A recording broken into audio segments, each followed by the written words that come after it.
जी नाज़रीन, एयरपोर्ट के करीब जो है 6 तारीख को जो है वो एक हमला हुआ, जिसमें 2 चीनियों समेत 3 अफराद जाँ बाक हुए और मुतअद्दिद अफराद जो है वो ज़ख्मी हुए। उस हवाले से एक पेशरफ्त रिपोर्ट जो है वो जारी की गई है, जिसमें आईजी सिंध के यहाँ वज़ीर दाखिला ने जो है वो एक प्रेस कॉन्फ्रेंस की और उसमें तमाम तफसीलात मीडिया के नुमाइंदगान को बताई गई। उसमें मैं खुद भी मौजूद था। तो इस हवाले से आपको अपडेट देंगे कि वो दहशतगर्द जो हमें तफसीलात मिली हैं कि वो किस तरह से शहर में किन किन इलाकों में स्टे करता रहा, कहाँ कहाँ जाता रहा, 3 दिन तक वो कौन कौन से मकामात से घूमता रहा, कैसे जो है वो इन चीज़ों को ऑपरेट करता रहा और कैसे उसकी रेकी करता रहा और उसके बाद उसने जो है वो खुद को हमला किया। तो उसकी तफसीलात हम आपको बताने जा रहे हैं। मेरे अकाब में जो वीडियो है वो भी चल रही है, आपको देख रहे होंगे कि हब से वो कैसे एंटर होता है और वहाँ एक खातून बैठा के वो जो है वो रोड एंट्री करके फिर जो है वो कराची में दाखिल होता है और कराची में दाखिल होने के बाद वो किस तरह से जो है वो वाक़या करता है। तो 6 अक्टूबर को जब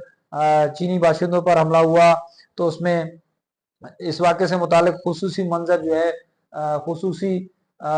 रिपोर्ट जो है वो मंजर आम पर आ गई। उसमें उसकी सीसीटीवी फुटेजेस भी हासिल की जा चुकी हैं, जिसमें ये देखा जा सकता है कि दहशतगर्द कैसे कराची पहुंचा और फिर कैसे सबसे पहले अपने कैसे धमाका किया, और ये सब कुछ हम आपको आगे चल के बताने वाले हैं। पहले वो अपनी साथी खातून के साथ 4 अक्टूबर की शाम 5 बजे जो है वो हब टूल प्लाजा क्रॉस करके कराची में दाखिल हुआ, जिसके बाद रात 10:33 के बाद सदर के होटल में कमरा हासिल किया और वहीं रहा। दूसरे दिन 5 अक्टूबर को सुबह 10:57 पर अपनी गाड़ी से निकला और सदर में सूनी सेंटर, एम्प्रेस मार्केट और रेमबो सेंटर क्रॉस करने के बाद मुख्तलिफ इलाकों में घूमा और उसके बाद PHA फेज 1 के सिग्नल से अख्तर कॉलोनी और फिर खैबान इत्तेहाद सिग्नल की जानिब गया। उसके बाद उस रोज शाम 5:15 बजे शाहरा फैसल एयरपोर्ट के करीब भी उस शख्स को जो है वो देखा गया। तमाम उसके बाद जो है वो एयरपोर्ट के करीब जो पेट्रोल पंप है शाहरा फैसल पर, उसको क्रॉस किया और एयरपोर्ट के करीब पहुंचा और एयरपोर्ट के हवाले से उसने जायजा लिया और फिर वापस 6:29 पर सदर जैनब मार्केट से होता हुआ दोबारा अपने होटल पहुंच गया और फिर वहां रहा। और फिर जिस दिन दहशतगर्दी 6 अक्टूबर को की गई, ये अहम पेशरफ्त है। जिस दिन 6 अक्टूबर को जो है वो दहशतगर्दी की गई, तो उस दिन क्या हुआ कि शाहफाद को होटल के काउंटर पर देखा जा सकता है कि उसने किस तरह से होटल के काउंटर पे वो मौजूद है। और फिर हलाक दहशतगर्द दोपहर 12:19 पर होटल से निकला और पैराडाइज होटल एटोटोरियम आवारी टावर से शाहरा फैसल की जानिब आया और फिर स्टेट गेस्ट हाउस बागे जना और दीगर जगहों के चक्कर भी लगाता रहा। उसके बाद क्या हुआ कि शाम को 4:20 पर 20 मिनट के बाद वो शाहरा फैसल फयाज सेंटर क्रॉस कर गया और शाम को बहादराबाद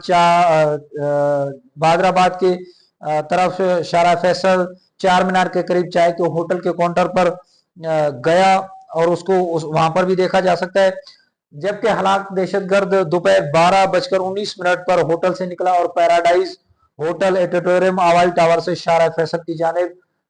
स्टेट गेस्ट हाउस बागे जना और दीगर जगहों के चक्कर लगाता रहा। उसके बाद क्या हुआ कि वो शाम को 4:20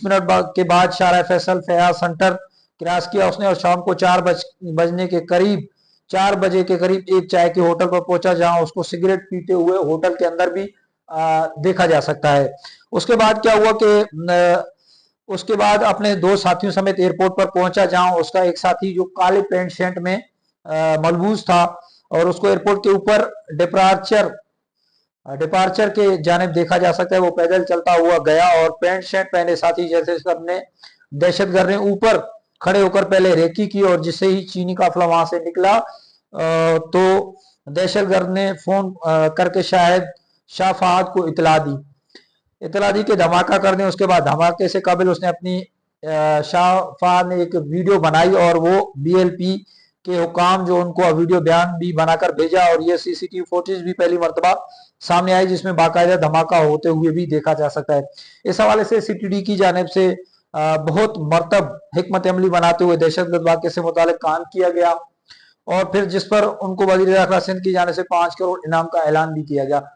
तहम ये कार्रवाई थी कि ये दहशतगर्द किन किन के इलाकों से घूमा, कहाँ कहाँ गया, किस किस जगह से उसने जो है वो घूमता रहा और कैसे ऑपरेट किया और उसके बाद कैसे धमाका हुआ। तहम उसके बाद सीटीडी दीगर इदारे के फोर्सेज हैं, उन्होंने जो है वो रक्षा ड्राइवर को भी गिरफ्तार कर लिया, दीगर जो अफराद हैं वो भी गिरफ्तार हैं। तहम इस हवाले से सिक्योरिटी फोर्सेज ने बेहतरीन हिकमत अमली बनाते हुए तमाम वो खवातीन को भी जो है वो अरेस्ट कर लिया गया है। तमाम जो रक्षा ड्राइवर है उसको भी अरेस्ट कर लिया गया है। तमाम दीगर इन्वेस्टिगेशन जारी है। इस हिकमत अमली के तहत वजीर दाखिला की जानिब से 5 करोड़ रुपए इनाम का ऐलान भी किया गया है।